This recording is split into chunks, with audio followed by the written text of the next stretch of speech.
नमस्कार, आपके साथ मैं हूं अजीत। पिछले 2-3 महीनों से कोरोना का कहर जारी है और बिहार में अब तक इससे 54 लोगों की मौत हुई है। पर बिहार झारखंड मिलाकर एक दिन में ही वज्रपात से 100 से ज्यादा लोगों की जान चली गई है। सिर्फ बिहार की बात करें तो सरकारी आंकड़ा 95 का दिया जा रहा है, यानी कोरोना से हुई मौतों का लगभग 2 गुना। वज्रपात, आकाशीय बिजली कहें, जैसे बिहार में लोग ठनका कहते हैं, इससे न केवल जिंदगियां छीनी इसने, बल्कि कई लोगों को झुलसा दिया। कई जिलों में जगह जगह लोग परिजनों की मौत पर विलाप कर रहे हैं, मातम पसरा हुआ है। और इतना ही नहीं, बारिश का मौसम अभी शुरू ही हुआ है कि कई जगह नारकीय हालात बन गए हैं, जबकि मौसम विभाग ने अगले 2 दिनों में भारी बारिश का अनुमान जताया है, अलर्ट जारी किया गया है। राज्य की कई नदियां उफान पर हैं, लोग खौफ में हैं। आपको दिखाते हैं कुछ तस्वीरें हम सीतामढ़ी की, और साथ ही वहां एक सियासी तौर पर वीआईपी कहे जाने वाले मोहल्ले के लोगों का दर्द और उनकी हैरानी। आप सुनिए। ये मोहल्ला रघुनाथपुरी है, पीछे मोहल्ला आदर्श नगर है। इस मोहल्ला में के पीछे पूर्व सांसद अनवारू लाल का घर है, सामने पूर्व केंद्रीय मंत्री रघुनाथ झा का घर है। राणा रणधीर सिंह चौहान जदयू जिला अध्यक्ष और उनकी पत्नी बेलसंड विधायक है, सुनीता सिंह चौहान। बगल में अमित कुमार टूना जी का घर है, रीगा विधायक। इस सब के होते हुए इस मोहल्ला की स्थिति नर्क से ज्यादा बदतर है। इससे बढ़िया नर्क में रहना अच्छा लगेगा लोगों को। हम लोग ये 3 साल से इस रोड में झूल रहे हैं। इस पर वीआईपी मोहल्ला बोला जाता है। इस मोहल्ला में 3-3 विधायक हैं, कोई यहाँ देखने वाले नहीं है। तो आपने सुना, ये तो हाल है सांसद विधायकों से भरे मोहल्ले की। सामान्य लोगों की भला कौन पूछे। बाढ़, बारिश और वज्रपात ने बिहार की हालत बिगाड़ रखी है। इसके अलावा हम आपको दिखा रहे हैं अररिया, फारबिसगंज की तस्वीरें। आप देखिए लोगों की जान कितनी सस्ती यहां है सिस्टम के सामने। ये इन हालात में लोग अपने दिन गुजारने को मजबूर हैं। ये अररिया और फारबिसगंज की तस्वीरें हैं, और यहां तक कि पटना की भी तस्वीरें हम दिखा रहे हैं लगातार जी बिहार झारखंड पर। पटना तक की तस्वीरें अभी से लोगों को डरा रही हैं। लोग पानी से भरे हुए खतरनाक रास्तों से गुजर रहे हैं। और ऐसा नहीं है कि सरकार बिल्कुल इन सब पर सोई हुई हो। बिहार सरकार ने, आपदा प्रबंधन विभाग ने एक ऐप तैयार करवाया, इंदिरा वज्र। दावा है कि अगर आपके इलाके में 20 किलोमीटर के दायरे में वज्रपात होना है तो इसकी सूचना आधे घंटे पहले मिल जाएगी। मगर इस पर काम क्या हुआ, कितना हुआ, यह आपके सामने है। अगर यह ऐप ठीक से काम कर रहा होता और राज्य के ज्यादातर किसानों ने इस ऐप को डाउनलोड किया होता तो आज वज्रपात से राज्य में इतने लोगों की मौत नहीं होती। ज्यादा नहीं, 2-3 उदाहरण काफी हैं। 2008 की भयावह बाढ़, पिछले साल पटना का डूब जाना और हाल में पटना का जल जमाव। लोगों की चिंता बढ़ाने के लिए, उनकी नींद उड़ाने के लिए यह सब काफी है। सवाल है सिर्फ योजनाएं बनाने से, उनका दावा करने भर से ही होगा क्या भला? क्या यह बिहार सरकार का फेल्योर नहीं है? क्या तमाम बेहतर योजनाएं भ्रष्टाचार और खराब एग्जीक्यूशन की भेंट नहीं चढ़ जाती हैं? इन सब के लिए कौन है जिम्मेदार? करेंगे इस पर बात बेबाक। विपक्ष अनर्गल आरोप प्रत्यारोप की राजनीति पर उतर आई है, और आपदा की स्थिति में विपक्ष की जो सहयोगी भूमिका होनी चाहिए वो भी बिल्कुल गौण है। बिहार की सरकार पूरी तरह से कमिटेड है। हमने कोरोना में भी अपने काम से प्रूव किया है, परफॉर्म किया है। सरकार हर स्थिति में, हर परिस्थिति से निपटने के लिए पूरी तरह से तैयार है। मुख्यमंत्री जी सीधे तौर पर इन सारी बातों का संज्ञान ले रहे हैं। इस सरकार में योजना बनता है, पैसे खर्च होते हैं, लेकिन कागजों पे तो बिहार सरकार में लूट का छूट है। चाहे वह पटना के जल जमाव को खत्म करने के नाम पे हो या बिहार में बाढ़ से बचने के नाम पे हो, लेकिन यह बिहार सरकार सिर्फ कागजों में काम करती है, जमीन पे नहीं। पानी के तरफ पैसे तो बहा दिए, लेकिन काम कुछ नहीं किया। काम किया तो राष्ट्रीय जनता दल के 5 एमएलसी को तोड़कर अपने पाले में ले गए। इसका जनता जवाब देगी। 3-4 महीने के बाद बिहार की जनता इनसे सूद और ब्याज के साथ बदला लेगी, पाई पाई का हिसाब लेगी। विपक्ष के झांसे में पटना की जनता नहीं आने वाली है। बिहार के लोकप्रिय मुख्यमंत्री नीतीश कुमार जी पर जनता को भरोसा है। जल जमाव के लिए जवाबदेह अधिकारियों के खिलाफ पिछली बार कार्रवाई हो चुकी है, इस बार कड़े निर्देश हैं। इसलिए जो कुछ भी कठिनाइयां दिख रही हैं उन पर नियंत्रण पटना नगर निगम हासिल करेगा। नगर विकास विभाग और तमाम संबद्ध एजेंसियों को कड़े निर्देश दिए गए हैं कि पिछली घटना की पुनरावृत्ति नहीं हो।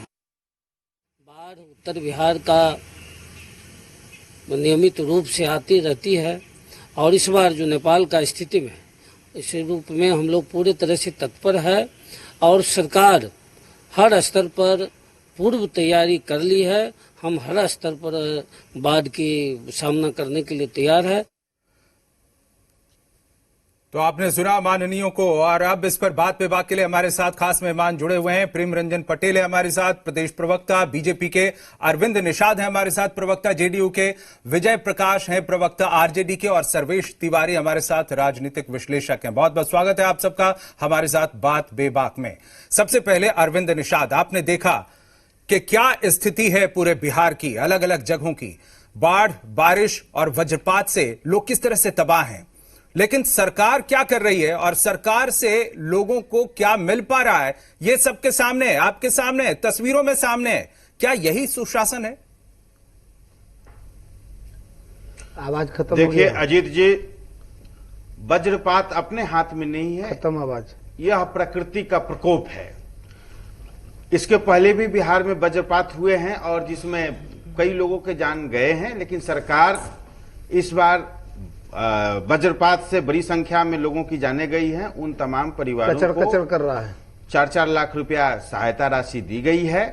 और जहां तक बाढ़ का सवाल है, तो जब लॉकडाउन था, उस लॉकडाउन की अवधि में सरकार ने माननीय मुख्यमंत्री जी स्वयं अपने स्तर से बाढ़ की समीक्षा की और लगातार माननीय मंत्री जल संसाधन विभाग और माननीय आपदा प्रबंधन मंत्री, इन तमाम विभागों के लोग पूरे बिहार में बाढ़ पूर्व समीक्षा और तैयारियों देखिए, का बस जायजा जब ले भी रहे हैं। जवाब आपसे पूछा जाता है सरकार से, सत्ता पक्ष से, आप लोग यही कहते हैं कि तमाम निर्देश दिए गए हैं, समीक्षा बैठकें हुई हैं, उनका असर जमीन पर क्या हुआ ये दिखाया ना हमने। इस पर पूछ रहे हैं आपसे, इस पर पूछ रहे हैं कि क्या यही सुशासन है? इसी के आधार पर आप जाएंगे चुनाव में वोट मांगने जनता से? अजीत जी, मेरा उत्तर सुन लीजिए धैर्यपूर्वक। 2009 में कुशहा का बांध टूटा था। कुशहा के बांध टूटने के दरमियान राष्ट्रीय और अंतर्राष्ट्रीय स्तर पर उस घटना का रिपोर्टिंग की गई। 2008 जी। विश्व में पहली बार, आप फिर बात नहीं सुन रहे, विश्व में पहली बार 3 महीने के अंदर बांध को बांध दिया गया था। ये भी खबर छपी कि बिहार के कुशहा में पहली बार दुनिया में 3 महीने में बांध को बांधने का काम किया गया। यह है सुशासन। और पूरे बिहार में उसके बाद भी कई इलाकों में बाढ़ आया और उस बाढ़ में हम लोगों ने बिहार के लोगों की समुचित व्यवस्था की, उनको राहत सामग्री उपलब्ध कराया, उनको नगद राशि दी गई, खाद्य सामग्री उपलब्ध कराया गया। पिछले कई वर्षों से आप देखिए प्रकृति का मार बिहार झेलते रहा है। हम कहीं भी इस प्रकृति के मार में हम पीछे नहीं रहे जनता की सेवा करने में। अरविंद निषाद, प्रकृति तो अपने हाथ में है नहीं। ठीक है, आप जितनी भी इस तरह की चीजें होती हैं, आपदा प्रबंधन विभाग आखिर है किस लिए? और आप जो कह रहे हैं कि वज्रपात से 95 लोगों की मौत हुई है, ठीक है, हमने कहा, हमने एंकर इंट्रो में कहा ना, हमने बताया शुरुआत में भूमिका में कि सरकार ने ऐप विकसित किया हुआ है, सरकार सोई हुई नहीं है, लेकिन उसका एग्जीक्यूशन नहीं हो पा रहा है ना, जमीन पर चीजें नहीं दिख रही है ना। वज्रपात के लिए जो ऐप आपने बनाया हुआ है इंदिरा वज्र, वो इंदिरा वज्र का परिणाम क्या हुआ? क्या किसी को अलर्ट मिला? किसी को अलर्ट मिला? क्या सरकार जहां से ये शुरू होता है, जहां जो आपदा प्रबंधन विभाग है, क्या उसके पास कोई अलर्ट पहुंचा आधा घंटे पहले कि वज्रपात होने वाला है बड़े पैमाने पर अलग अलग जगहों पर, और उसकी सूचना लोगों तक पहुंचाई जा सके? क्या इसके बारे में सिस्टम कहीं से भी अलर्ट दिखा? 95 लोगों की मौत का जिम्मेदार आखिर क्यों न माना जाए शासन को? नहीं, मैं पुनः दोहराऊंगा, प्रकृति किसी के बस में नहीं है। प्रकृति का प्रकोप किसी के बस में नहीं है। इसलिए प्रकृति की मार झेलने के लिए और उससे बचाव के लिए सरकार तैयार रहती है, और उस बचाव की तैयारी में हर वो कदम उठाया जाता है जिससे हम राहत उपलब्ध करा सके, जिससे लोगों की जान माल की जो क्षति है उसको कैसे कम कर सके। मैंने एक नहीं कई उदाहरण मैंने आपके समक्ष दिया। हाँ, वो ऐप की बात है, स्वाभाविक तौर पर ऐप मानव द्वारा विकसित किया गया ऐप है, प्रकृति के द्वारा विकसित किया गया ऐप नहीं है। अगर चलिए, प्रकृति सारा को ध्यान जैसा यही ऐप तो विपक्ष बनाती कह रहा है कि तब सारा माना ध्यान जाएगा कि राजनीतिक हाँ, उस तोड़फोड़ में अलर्ट है के और बावजूद हम सरकार उसमें सफल अपनी नहीं हो पाए। योजनाएं केवल बनाती है, बताती है, कागजी है और उसका एग्जीक्यूशन होता नहीं है। यही तो आप पर सवाल है, जिस सवाल का जवाब मिल नहीं पा रहा। विजय प्रकाश, सरकार कह रही है कि सब अजीत कुछ वो जी, कर रही अजीत है जी, और अजीत हर जी, कुछ अजीत करके जी, उसने आप- दिखा दिया है, अजीत जी, साबित कर दिया है। मैंने विपक्ष इस मुझे पर 10 सेकंड अनर्गल दीजिए, आरोप मुझे लगाता 10 है। सेकंड और दीजिए। 1 मिनट और लोगों को अजीत सुन जी, लीजिए, हम मुझे फिर 10 लौटेंगे सेकंड आपके और पास। दीजिए। विजय प्रकाश, नहीं 10 सेकंड आप इस तरह से नहीं कीजिए, प्लीज 10 सेकंड प्लीज। ठीक है, आप 10 सेकंड का वक्त है आपके पास, मुझे और दीजिए। बोलिए। हाँ ठीक ठीक 10। क्या अजीत जी आप बता सकते हैं कि आप जिस अरे हमसे सवाल मत पूछिए ना, सवाल एंकर के आपके चेयर ऊपर पर है, सरकार बैठे के ऊपर हैं, है। आप जिस एंकरिंग के चेयर पे आप बैठे हैं, अरे मैकेनिकल सवाल चीज सरकार, है, आप इस तरह के क्या व्यक्तिगत वहाँ सवाल मत प्रकृति पूछिए। की यहाँ महाराज सिस्टम का की तरह सवाल की है, एंकरिंग यहाँ पूरी हो सिस्टम का पाएगी? सवाल है। अरविंद निषाद, विजय एंकरिंग प्रकाश, पूरी हो पाएगी? सरकार का कहना है कि एंकरिंग पूरी हो सरकार हर पाएगी? तरफ से मजबूत है। एंकरिंग पूरी हो पाएगी नहीं हो पाएगी? क्या बोल रहे हैं आप? अब आप क्या बोल रहे हैं बोलिए अरविंद जी। निषाद? 1 मिनट सुनिए, क्या बोल रहे हैं आप? पहले ही मैंने आपको टोका, क्या बोले मैं आप? ये कह रहा हूं कि आप जिस एंकरिंग की कुर्सी पर बैठे हुए हैं, मैकेनिकल चीज है जिसके माध्यम से हम लोग यहाँ जुड़े। कट गया पूरे कुछ कट नहीं गया। कटा, सुन रहे हैं हम लोग, निकल खत्म हो गया। हम लोग सुन पा रहे हैं, उनको मैं कह रहा हूं, आप देखिए खत्म हो गया ना। अब हम लोग सुन पा रहे हैं, आप बोलिए। है ना एकदम सिस्टम फेल। ये अभी आवाज नहीं जा पा रही है उन तक, और इसी बात का वो इशारा कर रहे थे और यही कहना चाह रहे थे कि सिस्टम में जिस तरह की चीजें हैं उसमें कई तरह के अवरोध हैं और प्राकृतिक आपदा इतनी भारी है कि उसके सामने सिस्टम लाचार है। तो वो ये बताने की कोशिश कर रहे थे। सत्ता पक्ष का यही कहना है। हम आपको अलर्ट कर रहे हैं और हम चाहेंगे कि हम आपको वो अलर्ट करने वाला, जागरूक करने वाला वो विजुअल दिखाएं, वो शॉर्ट्स दिखाएं जो लोगों को जागरूक करे कि वज्रपात के समय वो क्या करें और किस तरह से अपना वो बचाव कर सकते हैं। हम चाहेंगे कि हम आपको वो प्रमोशनल वीडियो दिखाएं आपको कि आखिर वज्रपात से बचने के लिए क्या किया जा सकता है। आपदा प्रबंधन विभाग ने तैयार जरूर करवाया लेकिन वो लोगों तक पहुंचा नहीं।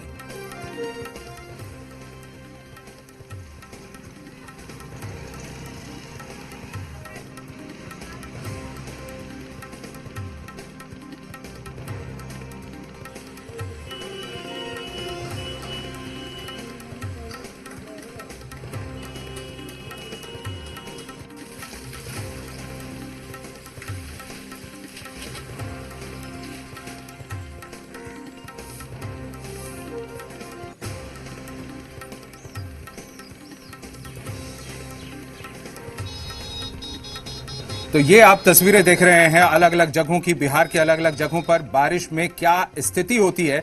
ये जो हम दिखा रहे हैं तस्वीरें, ये समस्तीपुर की हैं, लेकिन ये एक बानगी है। पूरे बिहार में आप जहां कहीं भी जाएं ऐसी स्थितियों से आपको दो चार होना पड़ेगा। और ये जो तस्वीर है सीतामढ़ी की, ये वीआईपी मोहल्ले की तस्वीर बताई जा रही है जिसमें कई विधायक हैं और पूर्व सांसदों का घर है इसमें, लेकिन ये स्थिति है इस रोड की। तो बड़े विधायक या सांसद हैं तो उन सब के पास तो बहुत सारी चीजें इस तरह की हैं, साधन इस तरह के हैं जिनसे वो निपट पाएंगे, लेकिन आम लोग क्या करेंगे और आम लोगों का जीवन किस तरह से गुजर रहा है वो आप इन तस्वीरों में देख रहे हैं।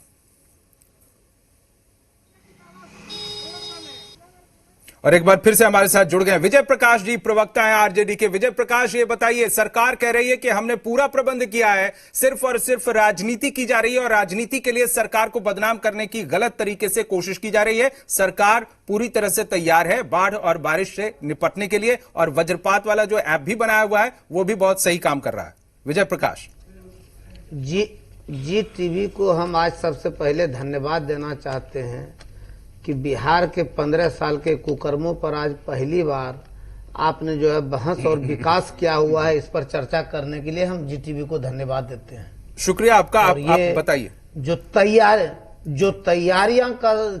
का जो सवाल कुकर्म को पहले निकलवाइए ना। देखिए, बोलिए मत, आप कर रहे हैं। एक मिनट बोलने दीजिए उनको, फिर आपके पास आएंगे। ठीक है विजय प्रकाश। हाँ, जो तैयारी जो इन्होंने बोलने का काम किया, इनकी तैयारी जुमला और बेफजूल और बेकाम का रहता है। यह सरकार निष्क्रिय हो गया। हम कुछ नहीं पूछना चाहते, हम विकास के नाम पर इनसे यही पूछना चाहते हैं 15 साल में जो ये विकास किए, हमें बता दें 2004 से 8 तक में चाहे वह कोसी का मामला हो, चाहे कमला का मामला हो, चाहे गंडक हो, बागमती हो, उत्तरी बिहार का मामला बागमती से जुड़ा हुआ हो, महानंदा का मामला हो, जितने भारत सरकार पैसा देने का काम किया, तत्कालीन मंत्री उस समय सिंचाई विभाग के, उन पैसों का दुरुपयोग करके आप अभी तक जो है क्या किए। काठमांडू में जो हाई डैम बनाने का सवाल था उस पर आपने क्या किया। आपने हमें ये बता दें कि जो लहान में और कटारी में जो ऑफिस खोलने का था उस मीटिंग में कितने बार राज्य सरकार के सिंचाई मंत्री या तो यहाँ के मुख्यमंत्री जाने का काम किए। हमें बताएं धरान और विराटनगर में जो मुख्य कार्यालय खोलने का काम भारत सरकार MOU में हुआ था उस पर आप क्या उपाय किए। ठीक है विजय प्रकाश जी। कोसी में जो भंडारण और डायवर्जन जो उच्च बांध के लिए जो करोड़ों रुपया दिया गया था उस पर आपने क्या किया ये बता दें। हमें ये बता दें कि 1 साल पहले जो शहर में जो पटना शहर को चमकता हुआ बिहार दिखाने का सपना जो इन्होंने बताया। ठीक है आपने बहुत सारे सवाल रखे।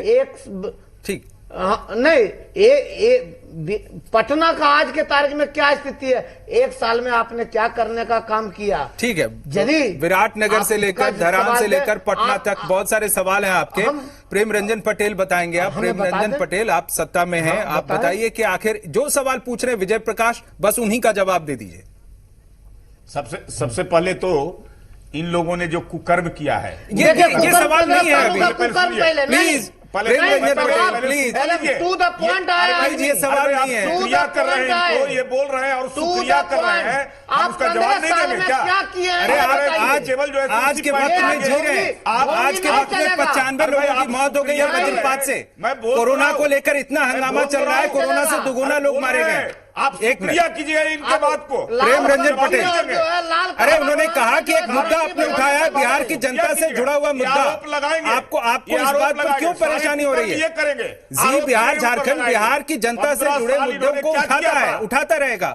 आप जवाब दीजिए प्रेम रंजन पटेल। हमको ये बता दे जी आप 15 साल में क्या किया वो बता दीजिए। हो गया। देखिए आक्रामक मत होइए, आक्रामक मत होइए विजय प्रकाश, शांत हो जाइए। बताइए प्रेम रंजन पटेल आप केवल जवाब दे दीजिए जो सवाल उठाए। अरे भाई आपने कहा कि आपको हम समय देंगे बोलने के लिए, आप बोलिए। ये ऐसे बहस कराइएगा। विजय प्रकाश जी शांत हो जाइए, जवाब सुनिए, बोलिए। इनके कुकर्मों के जो नतीजा है कि आज हमको काम करना पड़ रहा है।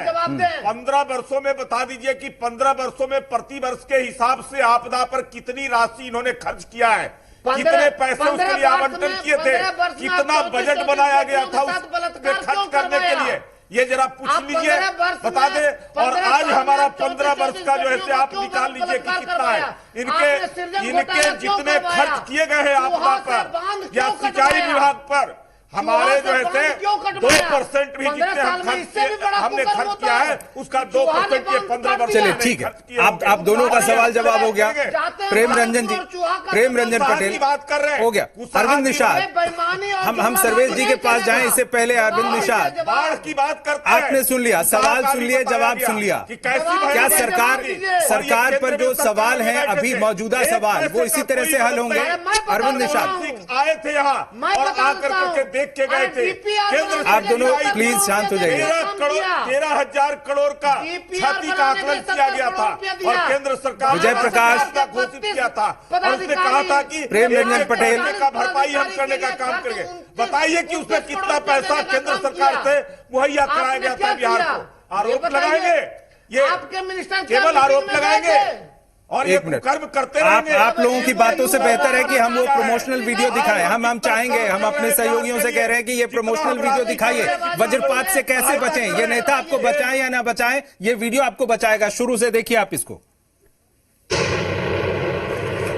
फंस गए खेत में ऐसे मौसम में, आसमान में बादल देखो लगे गरजने। बच्चा पार्टी ई का गुरु बने गा रहे हो।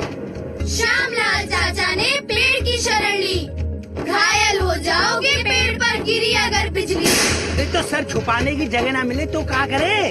सर छिपाने के लिए मजबूत जगह ढूंढो, कुछ ना अगर दिखे तो बन जाओ गुरु, बन जाओ गुरु। जब भी बादल की गरज सुनाई दे और आसपास कोई मजबूत छत वाली जगह न दिखाई दे तो तुरंत कान पर हाथ रखकर और एड़ियों को जोड़कर बैठ जाएं और ध्यान रखें एड़ियां जुड़ी हुई हों। बिजली का खतरा ऊंचे पेड़, बिजली के खंभों, तारों और पानी में ज्यादा होता है, इसलिए इन सब से दूर रहें। तैयारी में ही समझदारी। राष्ट्रीय आपदा प्रबंधन प्राधिकरण द्वारा जनहित में जारी। चलिए, ये वीडियो काफी प्रभावी है ये बताने के लिए कि आप वज्रपात से कैसे बचें, और इसका जो प्रमोशन होना चाहिए था वो प्रमोशन हुआ नहीं। पक्ष और विपक्ष क्या कहें सबकी बात। सर्वेश तिवारी, ये बताइए कि क्या जागरूकता फैलाना सरकार का काम नहीं है, और क्या ये बड़े पैमाने पर नहीं हुआ जिसका हश्र हम देख रहे हैं 95 लोगों की मौत? बिल्कुल, देखिए ऐसा है कि वज्रपात जो तकरीबन 100 लोगों की जो मौत हुई है, अमेरिका का फिगर आपको दूं तो 27 लोगों की मौत पूरे साल में हुई थी। भारत में एक दिन, और भारत के एक राज्य में एक दिन में 100 लोग अगर वज्रपात के शिकार होते हैं तो इसके ऊपर गहन शोध की जरूरत है, और खास तौर पे किन इलाकों में बार बार वज्रपात होता है इसके ऊपर जानकारी होनी चाहिए, पहली चीज। दूसरी चीज, जागरूकता तब नहीं फैलानी चाहिए जब घटना हो जाए। जागरूकता का मतलब होता है कि घटना ना हो, उसके लिए जागरूकता की जाती है। और जहां तक रही बाढ़ की बात, तो बाढ़ कभी भी बिन बुलाए मेहमान की तरह नहीं आता है। बाढ़ पता होता है कि हमें बाढ़ आने वाला है, और उसके लिए अगर हमने अरेंजमेंट्स नहीं की, उसके लिए अगर हमने प्रॉपर तरीके से काम नहीं किया, तो कहीं ना कहीं चूक होती है। अगर हम माने कि सरकार हमारे साथ है, और सरकार को असली मौका तो तभी मिलती है जब समस्याएं आती हैं, उसका समाधान कैसे करते हैं तब पता चलता है। अब देखिए, कोशी 7 बार टूट चुका है, कोशी का बांध। आप मान के चले कि गंडक की जब हम बात करते हैं, बहुत बड़ी समस्या मैं आपको बताने जा रहा हूं। ठीक है, आज जल्दी। बार बार चीन की बात होती है, नहीं बहुत जरूरी, बहुत अहम बात है, चीन की बात होती है। आप वक्त कम होता है सर, इसीलिए भारत के बीच संधि है, भारत और नेपाल के बीच संधि है। 36 द्वार हैं गंडक के, जिसमें से 18 द्वार नेपाल के अंदर है। उन 18 द्वारों की मरम्मत हो ही नहीं पा रही क्योंकि वो जाने नहीं दे रहे, और जिससे चंपारण जैसे इलाका, नहीं, राजनीतिक तौर पर भी बहुत कुछ मुश्किल है, बहुत कम समय है। अरविंद निषाद, सरकार जागरूक नहीं थी। मौसम विभाग ने भी कहा है कि जिस तरह से जागरूकता फैलाना चाहिए था उसमें सरकार नाकाम रही है। अरविंद निषाद, देखिए, सरकार पूरी तरीके से अलर्ट है, अलर्टिंग मोड में हम लोग हमेशा रहते हैं। मैं आपको पुनः उस बात को मैं दोहरा रहा हूं कि ये पहली बार नहीं है जी। पिछले कई वर्षों से बिहार बाढ़ को देख रहा है, वज्रपात को देख रहा है। अब जहां तक हमारे विशेषज्ञ विश्लेषक महोदय ने बताया कि बाढ़ समय से आता है, और उसके लिए नहीं, लेकिन जागरूकता को लेकर कमी रही है, ये सवाल बार बार उभर रहे हैं। फिलहाल शुक्रिया आप सबका हमारे साथ जुड़ने के लिए। वक्त कम है। प्रेमरंजन पटेल, अरविंद निषाद, विजय प्रकाश और सर्वेश तिवारी। और जाते जाते हम चाहेंगे कि एक बार फिर से आपको प्रमोशनल वीडियो दिखाएं, आप जागरूक कैसे रहें वज्रपात से बचने के लिए, ये आप देखते जाइए। बात बेबाक में आज फिलहाल इतना ही। फंस गए खेत में ऐसे मौसम में, आसमान में बादल देखो लगे गरजने। बच्चा पार्टी ई का गुरु बने गा रहे हो। श्यामलाल चाचा ने पेड़ की शरण ली, घायल हो जाओगे पेड़ पर गिरी अगर बिजली। देख तो सर छुपाने की जगह ना मिले तो क्या करे। सर छुपाने के लिए मजबूत जगह ढूंढो, कुछ ना अगर दिखे तो बन जाओ गुरु, बन जाओ गुरु। जब भी बादल की गरज सुनाई दे और आसपास कोई मजबूत छत वाली जगह न दिखाई दे तो तुरंत कान पर हाथ रखकर और एड़ियों को जोड़कर बैठ जाएं और ध्यान रखें एड़ियां जुड़ी हुई हों। बिजली का खतरा ऊंचे पेड़, बिजली के खंभों, तारों और पानी में ज्यादा होता है, इसलिए इन सब से दूर रहें। तैयारी में ही समझदारी। राष्ट्रीय आपदा प्रबंधन प्राधिकरण द्वारा जनहित में जारी।